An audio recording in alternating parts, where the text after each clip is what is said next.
kind of an agenda or something or the other. And the reality, if you haven't done it already, is this is required by the New York State Constitution. Every 20 years, the Constitution says that the voters will be asked to vote on whether they want to call a constitutional convention.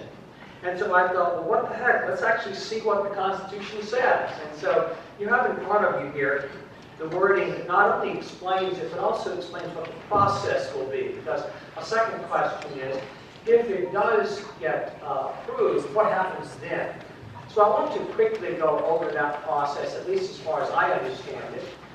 So basically what it says is, every 20th year, the voters will be asked, quote, shall there be a convention to revise the Constitution and amend the same? That's what you will see on the ballot. As to, there's no explanation or limits on what the Constitutional Convention can do. They can change, propose changes to any aspect whatsoever of the state constitution. And one of the things you'll be hearing, I think, from the panelists tonight is there are a lot of people who either fear what could happen coming out of that because they feel like some things that they might value could be taken out or added in, or see it as a great opportunity to make changes, to get things added in or taken out or changed. And so I think a lot of it, the disagreement on it boils down to, are you motivated more by the things to be worried about, or are you motivated by more the opportunities it might provide? It does go on to say the process is that if it is approved, of course, if it's voted down, that's the end of it. There's no more conversation, no more voting on this for another 20 years. If it is approved, then as it goes on, I highlighted the key points that the voters will then, at the next election, so that would be in November 2018, will elect 3 delegates from each Senate district. That can be anybody. It could be our elected officials, it could be me or you. Anyone can run to be one of those delegates. There are 63 Senate districts, 3 from each district means 189 people. And then they will also vote on 15 delegates at large, which brings the total to 204 people, representatives of the voters who will be attending this constitutional convention. On the progressive side, there are other things that sound very appealing. Welcome, by the way. You're welcome. One of the big things that's always put out there is that it'll be a people's convention, a once-in-a-lifetime event with possibly having everyday people as delegates. That it could serve as to finally fix our need for ethics reform, to fix our need for redistricting. That delegates would leave alone what's truly important to us, whether it's the forever wild, labor rights, retirement security, and again it goes back to the same people who are currently in Albany, currently serving terms in office. They really don't have much of an incentive to pass much ethics reform beyond what's currently on the ballot for an amendment, which shows us that the process works. They've gone through for two sessions. We have the opportunity as voters to vote up or down whether or not we take away pensions for elected officials if they are convicted this November. So it does show that the system can work. We know retirement security has been reduced or eliminated in many states across the country. We have federally Secretary of Education Betsy DeVos, who has a national push to privatize public education. There's a Supreme Court case, Janus versus AFSCME, that threatens to take away labor rights and make New York State and all of our country right to work. And there have been real world losses to retirement security. Alaska in 2005, Maine 2001, Illinois this year, New Hampshire and Rhode Island in 2011. I'm not happy with the way New York State's being governed right now. I'm not happy living in one of the most corrupt states in the country. And I would imagine most people are probably not happy with that either. I can tell you we've had more politicians go to jail or leave office under ethics investigations in the last 10 years than any other state.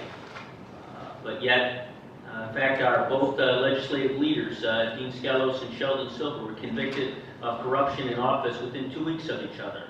Both those convictions were actually overturned, too. So,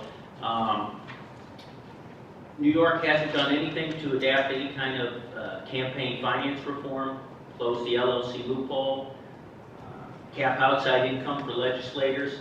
And these are things that vast majorities of New Yorkers want. These aren't party issues.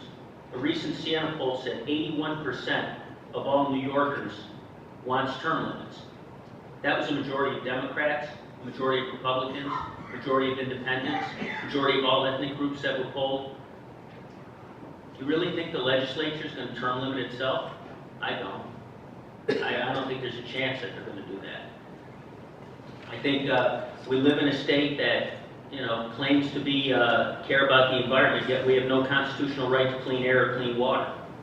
We want some sort of ballot initiative. Again, the Siena poll shows this is something that's widely approved by Democrats, Republicans. You think the legislature is going to let anything get on the ballot that it doesn't control? No. The legislature is not going to make the changes that need to be made. And that's precisely why we as New Yorkers have this great opportunity to convene a constitutional convention. The whole reason why we vote on this every 20 years is so that we're not held hostage by a legislature unwilling or unable to make the changes that we as a state need. This whole thing is so corrupt that most of those 15 delegates were going to be from the New York City area. So again, upstate New York, where we all live and work, is going to be left out. They're going to have the votes, and we won't be able to affect any changes that we want to see that, for the values that we hold here instead of what's happening down in New York City and Long Island. It's going to be very costly, and on one hand, and the amount of money that's coming out of New York City to rig this, in my opinion, from what I have heard and what I have seen so far, to the values that just don't line up with the values that we have here in upstate New York. Albany doesn't know anything east of the Hudson, west of the Hudson. We're not even a speck on their radar out here.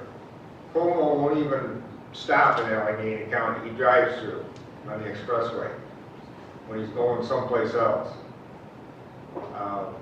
And that's not the kind of representation that I want, and that's not the kind of convention I think that would be. It would be all Albany, New York City, Long Island. We wouldn't stand a chance. First of all, I just want to dispel one myth that it is still out there. It's going away. But as the election commissioner, everybody should know, and it should be in the headlines in the newspaper tomorrow, that if a voter does not cast a vote on the Constitutional Convention, it will be a blank. It will not be recorded as a yes. That has been out there. That is false. That is a complete myth. The 15 at-large delegates will likely come from downstate. That is true. In addition to that, 9 senatorial districts are on Long Island, and approximately 29 additional senatorial districts are south of Westchester County.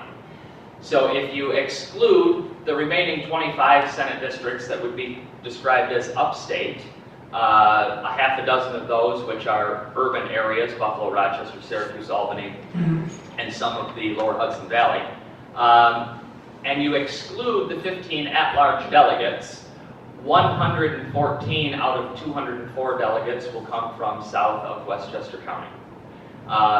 So that's kind of an alarming number. I think that it is based on population. I'll give you that. I understand that. But there's already a method whereby constitutional amendments make it to the voters. It's called the state legislature. And since 1894, so 120 some years, there have been over 200 constitutional amendments that have been adopted or passed by the state legislature. And my question is, the U.S. Constitution didn't protect the hardworking people of Rhode Island from having their pensions drastically reduced by their governor. So my question is, how did the U.S. Constitution protect them in that instance? And how can you say that that's not going to happen to us if the convention is open? Because the U.S. Constitution protects existing contractual arrangements. Rhode Island didn't have a similar provision as New York. What happens is, with New York, anybody who's in the system already, the rules of the game, for contract clause purposes, vested the day they entered the system. So if the convention were to try to change those rules, the federal court would say, based on the U.S. contract laws, and there are cases where states have tried to change benefits. Illinois, 7-0, unanimous decision. The Illinois Supreme Court said no dice, you can't change the benefits because of the contract law. Arizona tried to change the rules of their game. They have a similar provision as New York. Court said nope, can't do it. So what would happen is, because you're in the game already, and those rules vested the day you got in, if the convention were to try to do anything, the courts would say, you can't change the rules for the existing people that are already in the game because those contract rights vested. Just to add on to that, last time it was on the ballot in 1997, there were approximately 800,000 yes votes, approximately 1,400,000 no votes, and approximately 1,500,000 people who voted in the election and didn't even answer the question. And that, to me, obviously, I've made my position known tonight, but I'd rather lose my side by 2 million votes than have people just not even answer the question. That, to me, is,